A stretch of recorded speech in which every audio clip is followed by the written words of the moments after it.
Hi guys! So, ang lesson natin for today is about ABC rule. So, meron tayong ABC rule sa online and right now, ipapakita natin sa inyo kung paano yung ABC rule sa face-to-face because hindi po tayo magdidepend yung pagpapalaki natin ng network sa online lang because ang Ascendra International po ay nagsisimula pa lang. Usually, ang mga bumabakbak ng online marketing kapag ang company ay 10 years and above na. So, doon na sila nagmamassive ng online marketing kasi sa lugar nila is halos lahat member na, kumbaga household name na. Ngayon, ang Ascendra International kasi hindi pa naman siya household name. We are only a 1-month-old company.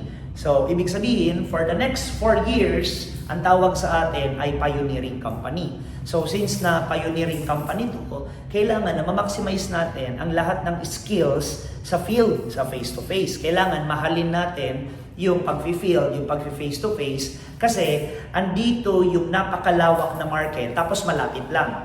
And i-apply po natin yung tinatawag na CATOL system. Ibig sabihin ng CATOL system, kung maalaman nyo yung CATOL, so ang pagpapalaki ng network natin is within the inner circle palabas. So kung nandito po tayo sa Albay, nasa Tabaco muna tayo, Malilipot, Malinaw, Tiwi, along the way, papuntang Legazpi, hindi yung Tabaco biglang nagnaga. So, ang tawag po doon, star. If you build a network na star, mapapagod ka. Kasi, meron lang naman na malapit, mamaya niya, nare-recruit mo na yung taga-naga, hindi mo pa pala nare-recruit yung kapitbahay mo. Mamaya niya, nare-recruit mo na yung malalayong lugar, hindi mo pa pala nare-recruit yung andyan lang sa kabilang kalye sa inyo. So, okay. Ang ABC rule po, ang ibig sabihin nito is advisor, bridge, and client. So, yung advisor po, ito po yung SP natin, ito yung FP natin, ito yung mentors natin, ito yung upline natin, ito yung crossline natin. At ang pinaka-effective po na pagpapa-ABC rule is may pakilala po natin matching technique. Ibig sabihin, kung may prospect ka na engineer, ang ipakilala mo engineer din. Kung may prospect kang doktor, ang ipakilala mong upline is doktor din. Pero minsan, wala naman tayong, malibawa, wala pa naman na tugma doon sa pagpapakilala mo, ang ipakilala mo yung resultado or ang ipapakilala mo yung mas may alam na sa negosyo. At ngayon, isa-sample po natin, ang pinaka-effective po na ABC rule is yung bulong technique. Ibig sabihin, huwag mong ipaparinig. Halika kayo, sir, and ma'am. Halika po kayo, and halika po kayo, Mentor Juliana. So, ito yung iwasan natin na kapag may papakilala. Si Mentor Juliana po yung ating mentor or coach. Tapos halimbawa, ito po sila si Ma'am Len and si Sir Denver ang prospect. So ito yung error ng karamihan. Guys, ito pala si Mentor Juliana. Ito pala yung sinasabi ko sa inyo na grabe, ang laki ng kinikita niya, bla bla bla bla bla bla. So iwasan natin na parang tiniti-up mo, na pinaparinig mo yung kinikita niya sa harap.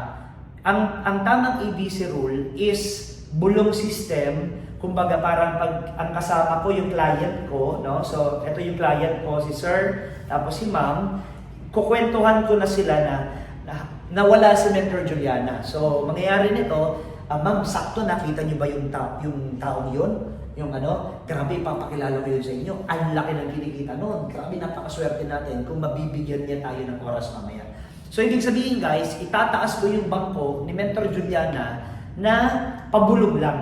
Kasi pag harapan na tinitiap, ang lumalabas minsan parang scripted. Ang lumalabas minsan parang So, this will be this will be much more effective kung silently mo lang nasasabihin. Tapos pupuntahan ko si Mentor Juliana. Wait lang po ha. Pupuntahan ko lang si Mentor kung available siya. Tapos pupuntahan ko siya and sasabihin, alam niya na to kasi normally, ang isang nag-network na matagal na, isang nag-network na veterano na, alam na yung ABC rule na apply, pwede pa may prospect ko ako, tapos ganito yung problema, no? So dapat, ikaw, kung magpapa-ABC rule ka, sasabihin natin kung ano yung problema.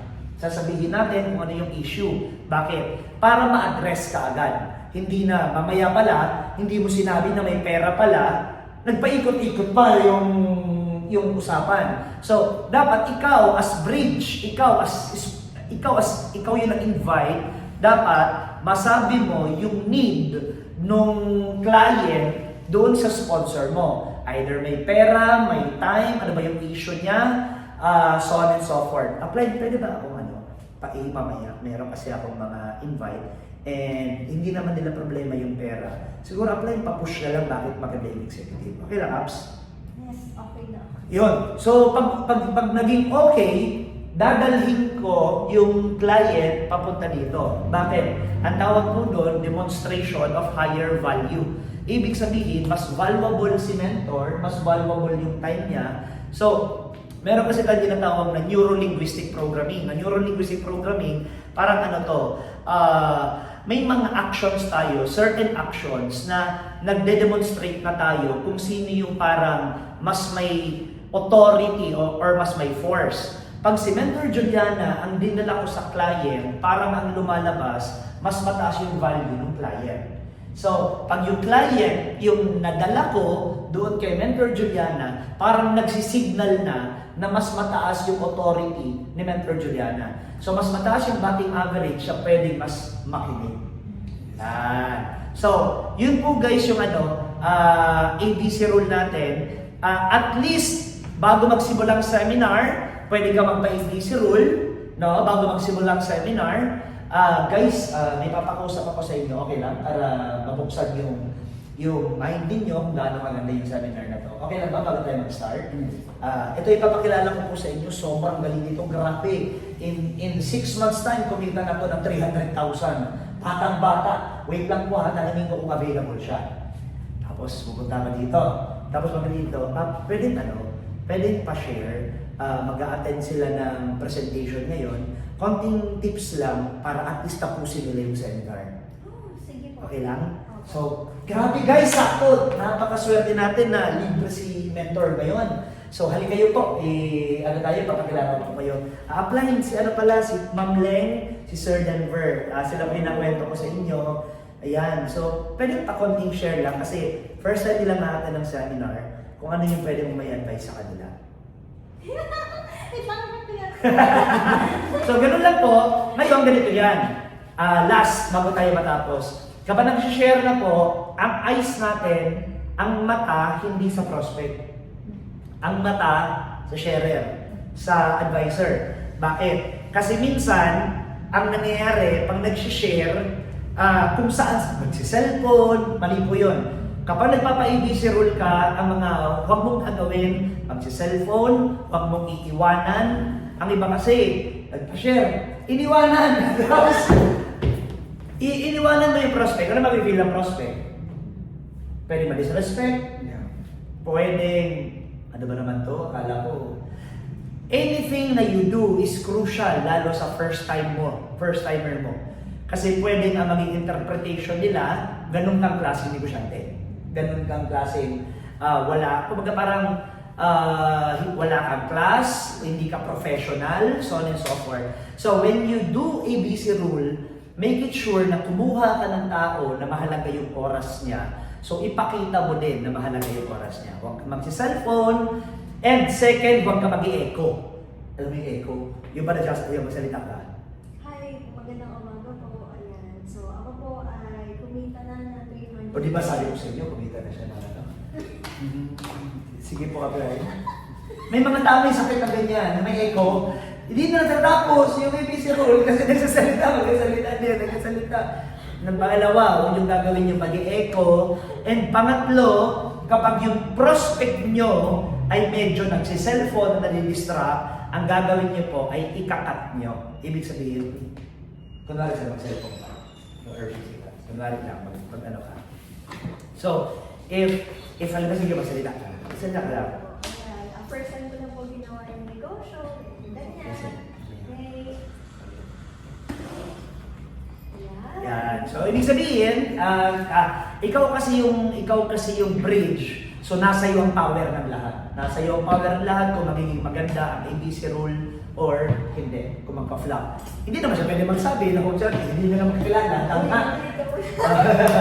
So, may pinaka-power talaga dito, yung bridge. Kasi ikaw yung na-prospect, ikaw yung may karapatan na mag-trespass. Yun. So, tingin lang dun sa sponsor, tumango, at kahit alam mo na ang sinasabi no sponsor, ang trabaho mo is ma-excite ka at parang feeling first timer ka na, wow, grabe, ang galing.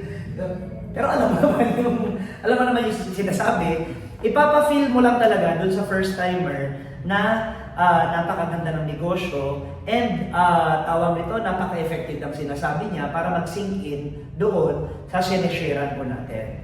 So, ayun po, yun ang pinaka-important sa ABC Rule. Bago mag-start ng seminar and pagkatapos ng seminar. Pagkatapos po ng seminar, at least 2 to 3 person na mapa-ABC Rule natin. Ikaw po yung actually, ikaw dapat yung nagkukontrol ng topic.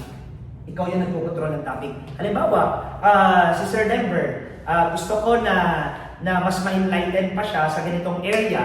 So, maalala niyo, nagpa-ABC Rule ako kay Sir Jed Zerilla, ang topic yung marketing plan. Tapos si CEO naman, ang topic niya, na nagpa-ABC Rule ako sa kanya para sa inyo, yung vision ng company.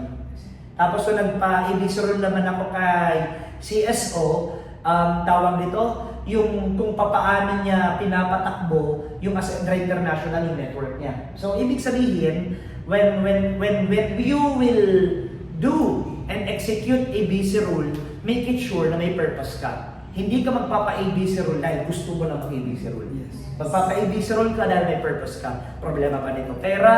Gusto mo ba magkaroon ng sense of urgency? Mali ba yung mindset? Kailangan bang balatagan ng 4 quadrants? So on and so forth. So, yun po, ladies and gentlemen, before ng seminar and after ng seminar, 2 to 3 person, and pinakalas na nito, pag nagpapa-ABC Rule ka, kung sold out na, sabihin mo sa sponsor, apply, sold out na yan, papush na lang po ng executive. Yan. So, katulad nung may explain lang kami kay Coach Leng, sold out na, sabi ko, Joseph, may pera yan. Paano na lang po na executive? Yung mga leaders at distributors na nakakagawa ng ABC Rule very effectively, hindi ka man ganun pakagaling mag-mindset, hindi ka man ganun pakagaling mag-present, at hindi ka man ganun kagaling mag-close deal, walang problema. Kasi magaling ka mag-bridge eh. Magaling ka mag-bridge kung anong kailangan ng client mo. Problema niya yung mindset, hindi nagpatulong ka sa magaling mag-mindset. Problema niya yung pera, hindi nagpaturo ka sa taong magaling magsalita regarding sa kapag problema ang pera. Problema niya yung ganito. So, kapag ikaw yung bridge at hindi ka pa ganun kagaling, pero magaling ka mag-bridge sa mga taong magagaling, edi parang magaling ka na din. So, mangyayari nito, there are many distributor na hindi pa sila ganun kagaling sa ibang skills. Pero dahil sa magaling sila mag-ABC Rule, mapa-field man or online, magaling sila magbida, magaling sila mag-TR, grabe, napaka-busy ng taong to. Pag nabigyan tayo dito ng oras, sobrang swerte natin. So sa sobrang galing nila mag-TR, sa sobrang galing nila magtaas ng bangko nung mag-a-advise, ang nangyayari, kahit na wala silang resulta o hindi pa sila resultado, mabilis silang magpapapay-in dahil sa ang nagpapapay-in sa kanila, hindi na sila. Ang nagpapapay-in na yung mga nag-share. Kasi magaling siya magbigay ng problema at magaling siya magbigay ng solusyon sa magiging problema. Hindi ka ganun kagaling. Nakita mo, Jai Concepcion, nag-share 30 minutes. Edi parang magaling ka na rin. Nakita mo si CSO, nag-share 15 minutes. Di parang magaling ka na rin. Nag-share si ganito. Si Metro Juliana, 15 minutes. Di parang 30, 15, 1 hour. Di parang 1 hour ka nang nag-mindset. Iba yung nag-mindset. Ang magiging problema lang nito, kapag hindi ka rin nag-upscale ng skills mo, paano kung walang sharer? Pero, pag nagamit mo ng maayos ang ABC Rule, definitely, magkakapayin ka. Imposibleng hindi. So, ayun. Kaya, yun lang po, ladies and gentlemen. Good luck and more power sa atin lahat. Thank you so much. Bye-bye!